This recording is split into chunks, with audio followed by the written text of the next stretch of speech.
Bismillahirrahmanirrahim. Welcome to our channel, Basics of English Literature, and we are here to discuss major genres of literature, which includes poetry, prose, drama, and fiction. First of all, हमारे पास poetry है. It is defined as a type of literature that uses language to elicit or generate a concentrated imaginative awareness of experience. क्या जी कि एक literature की ऐसी किस्म जो कि लैंग्वेज को या अल्फाज को इस्तेमाल करते हुए एक कंसनट्रेटेड इमेजिनेटिव अवेयरनेस जनरेट करती है किसी भी एक्सपीरियंस को हासिल करने के लिए। मीन्स कि अगर आप किसी भी एक्सपीरियंस को महसूस करना चाहते हैं, उसको फ़ील करना चाहते हैं, तो आप उस एक्सपीरियंस के रेलेवेंट पोइट्री को पढ़ें और you can enjoy mostly you can enjoy most of the moments of that experience. उसके बाद है हमारे पास types of poetry which includes almost 8 types. हम इन्हें बारी बारी डिस्कस करते हैं। फर्स्ट ऑफ ऑल है हमारे पास lyrical poetry which defines as those poems which have characteristics of song containing single mode and more personal in nature. ऐसी पोइम्स जिनमें करेक्टरिस्टिक्स ऑफ सॉन्ग हों, मतलब कि गीतों की खसूसियात हों, जिनमें रदीफ हो, काफिया हो, रिदम हो, राइमिंग स्कीम हो और उनमें सिंगल मोड हो और ज़्यादातर पर्सनल इन नेचर हों। उसके बाद क्या जी कि इनके डिफरेंट टाइप्स आ जाती हैं लिरिकल पोइट्री की विच इंक्लूड्स ओड, सोनेट्स और एलिजी। ओड ऐसी पोइम्स होती हैं जिनमें पोइट जो है वो अप्रिशिएट करता है किसी भी चीज़ को, किसी भी ऑब्जेक्ट को या किसी भी पर्सन को, जो भी उसे पसंद होता है। इसमें अगर हम एक एग्जांपल लेते हैं Ode to the West Wind, और उसमें अगर हम देखते हैं कि शायर जो है वो वेस्ट विंड की एक हवा की तारीफ़ करता है, अप्रिसिएशन करता है।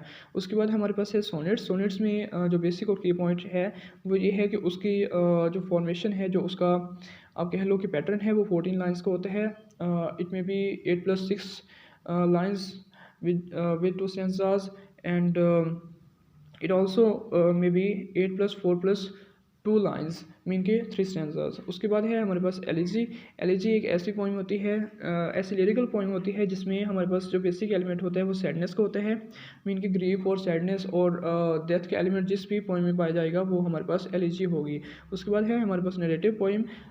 ऐसी नरेटिव पोइम्स में जो मेजर पोइम है वो एपिक पोइम्स होती हैं, मेजर टाइप ऑफ पोइम जो है। और एपिक पोइम को हम इस तरह डिफाइन करते हैं, a poem which has a great subject and this subject says about the adventure of hero. ऐसी पोइम जिनमें क्या होता है कि सब्जेक्ट हमारे पास टॉपिक ऑफ डिस्कशन होते हैं वो बहुत बड़ा होता है, हम इनके अपने पॉइंट ऑफ व्यू से बहुत बड़ा होते हैं, और ये सब्जेक्ट जो है वो हीरो के एडवेंचर के बारे में बताते हैं। इसके अलावा it also includes element of tragedy. Tragedy हमारे पास ये होती है कि स्टेट ऑफ टाइम होती है या फिर state of mind in which listener और reader feels pity on that character. Mean कि अगर आप एक पॉइंट देखते हैं पैराडाइज लॉस्ट की, उसमें क्या होता है कि मेजर कैरेक्टर जो है वो एडम, एव और सैटर्न है, और उसके बाद सेटिंग जो है वो हेवन और हेल की है, और क्लाइमेट जो है वो ट्रीज, फ्लावर्स एट्सेट्रा हैं। सो ऐसी पॉइंट्स जो होती हैं वो एपिक पॉइंट्स होती हैं जिनमें सब्जेक्ट जो है वो ग्रेट होता है। उसके बाद है हमारे पास ballad poems. It is defined as a poetry of an stanza story based on folk tales. ऐसी पोइट्री जो कि फोल्क टेल्स, जो कि हमारे पास रस्मी कहानियाँ होती हैं, उन पर मुश्तमिल होती है। और ऐसी कहानियाँ, फोल्क टेल्स वो कहानी होती हैं जिनके ऑथर का किसी को भी पता नहीं होता, बल्कि वो सीना ब सीना एक नस्ल से दूसरी नस्ल में मुंतकिल होती हैं। और they have a regular rhythm and rhyming scheme. Ballad poems की रेगुलर रिदम और राइमिंग स्कीम होती है। उसके बाद क्या है जी कि such poems are use to present through singing. ये इसका मेजर या की पॉइंट आप कह सकते हैं कि है। और ऐसी पोइम्स को पीपल जो हैं वो लोग जो हैं वो पुराने ज़माने में गीत की फॉर्म में या फिर गाने की फॉर्म में गाकर सुनाते थे। उसके बाद है हमारे पास social poems. It is defined as a type of poetry which has an aim to bring change in society even though using a comic way. ऐसी पोइट्री, ऐसी नज़म या ऐसी कह लें कि शायरी जिसका जो मेजर मकसद या पर्पज़ होता है वो सोसाइटी में चेंज लाना होता है, अगरचे आप उसमें कॉमिक वे भी इस्तेमाल कर लेते हैं। इस चीज़ की समझ आप इस तरह से लें जिस तरह से आप कोई भी कॉमिक शो देखते हैं, ठीक है, कॉमेडी शो देखते हैं, लेट्स सपोज आप खबरनाक देखते हैं, तो उसमें भी हमारे पास क्या होता है कि कैरेक्टर्स जो होते हैं, मेजर कैरेक्टर्स जो होते हैं हमारी सोसाइटी के, लेट्स सपोज हमारे पास पॉलिटिशियंस होते हैं, तो उनकी नकल या कॉपी तैयार करके बिठाया जाता है और उनके ऊपर काफ़ी क्रिटिसाइज़ किया जाता है, तनकीद की जाती है और कॉमेडी की जाती है। इन तमाम बातों का मकसद सोसाइटी में चेंज लाना होता है ताकि एक कॉमिक वे में अपना जो पर्पज़ है, अपना जो एम है, वो शो किया जाए। और उसके बाद है हमारे पास dramatic poetry. It is defined as a type of poetry having elements closely related to that of drama to unfold a story. ऐसी पोइट्री जिसमें ड्रामा से एलिमेंट्स होते हैं ताकि किसी भी स्टोरी को अनफोल्ड किया जा सके, किसी भी स्टोरी को, उसके थीम को रिवील किया जा सके। It emphasise on the character rather than narration. ऐसी पोइट्री जो है वो करेक्टर्स पे ज़्यादा तवज्जो देती है, ज़्यादा जोर देती है बजाय किसी नरेशन या वजाहत के। उसके बाद है dramatic monologue, the poem which is written by someone in which only one person addresses to the whole audience. Definition में क्या है कि अ कॉम्बिनेशन ऑफ पोइट्री और drama which represents some lines of speech of single character in a particular but complicated situation and sometimes in dilemma.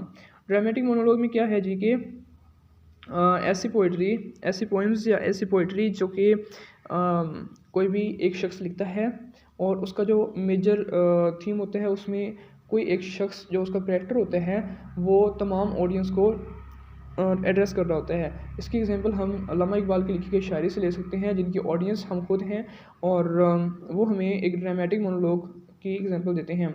इसी तरह हमारे पास Robert browning है, उन्होंने एक पोएम लिखी द लास्ट राइड टुगेदर, जिसमें एक शायर जो है, एक दीवाना जो है वो अपने बिलवड के साथ सफ़र करता है और वो अपने ही जहन में या फिर आप कह लें कि अपने ही ख्यालात में एड्रेस कर रहा होता है किसी भी चीज़ को। किसी भी चीज़ से मुराद अपने बिलवड के साथ उसके गुजारे गए लम्हात और उन तमाम सफ़र को वो प्रेजेंट कर रहा होता है। उसके बाद हमारे पास सोलिलोक्वी। It is defined as a poem which is a single speech or a passage of a character which shows emotions and his personal thoughts. इसमें भी ऑलमोस्ट ड्रामेटिक मोनोलॉग वाली सिचुएशन ही है, लेकिन इसमें एक डिफरेंस ये है कि सोलिलोक्वी जो होती है वो लेट्स सपोज अगर हम इसकी अंडरस्टैंडिंग पॉइंट ऑफ व्यू से देखें कि अगर हम कोई भी ड्रामा देखते हैं, कोई भी इंडियन या पाकिस्तानी ड्रामा देखते हैं, उसमें कोई भी करेक्टर हमारे पास ऐसा होता है जो कि ऑडियंस के सामने बोल के नहीं दिखा रहा होता या फिर बोल नहीं रहा होता, लेकिन उसकी जो आवाज़ है, उसके जो ख़यालात हैं, उसके जो जितने भी इमोशंस हैं वो ऑडियंस तक पहुंचाए जा रहे होते हैं बैकग्राउंड म्यूज़िक से, बैकग्राउंड साउंड से। तो ऐसी जो मतलब कि सिचुएशन होती है उसे हम सोलिलोक्वी कह सकते हैं। और सोलिलोक्वी पोएम्स ऐसी पोएम्स होती हैं जिनमें कि एक सिंगल कैरेक्टर जो है स्पीच और passage of single character which shows emotions and his personal thoughts, जो कि उसके इमोशंस को और उसके ज़ाती ख़यालात और नज़रियात को प्रेजेंट करता है। उसके बाद हमारे पास लास्ट पॉइंट है करेक्टर स्केच का। It is defined as a poem in which the poet is less concern with the element of story rather than he represents his observations and comments through particular individual. क्या जी कि ऐसी poem जिनमें poet का जो concern है elements of story के साथ बहुत ज़्यादा कम होता है और वो जो है वो अपनी ऑब्जर्वेशन को और कमेंट्स को ज़्यादातर प्रेजेंट करते हैं किसी भी पर्टिकुलर इंडिविजुअल के थ्रू। अगर हम चौसर की बात करते हैं, जेफरी चौसर एक बहुत ही नायाब और बहुत ही बड़े शायर गुजरे हैं और अंग्रेज़ी अदब में उन्हें अंग्रेज़ी अदब का बाप कहा जाता है या फिर बानी कहा जाता है। और उन्होंने कुछ नज़में लिखी हैं जिनमें द किंग हो गया, वाइफ ऑफ बाथ हो गया, द नन हो गया। तो ऐसी नज़में जिनमें क्या जी कि उन्होंने स्टोरी के एलिमेंट्स के साथ ज़्यादा कंसर्न नहीं किया बल्कि अपनी ऑब्जर्वेशन और कमेंट्स प्रेजेंट किए हैं, वो भी अपने करेक्टर के थ्रू जो उन्होंने अपनी नज़मों में प्रेजेंट किए हैं। होपफुली आपको समझ आई होगी। अगर आपको कुछ भी इसमें से समझ आए या अच्छा लगे तो प्लीज़ वीडियो को लाइक करें और सब्सक्राइब करें। Thank you.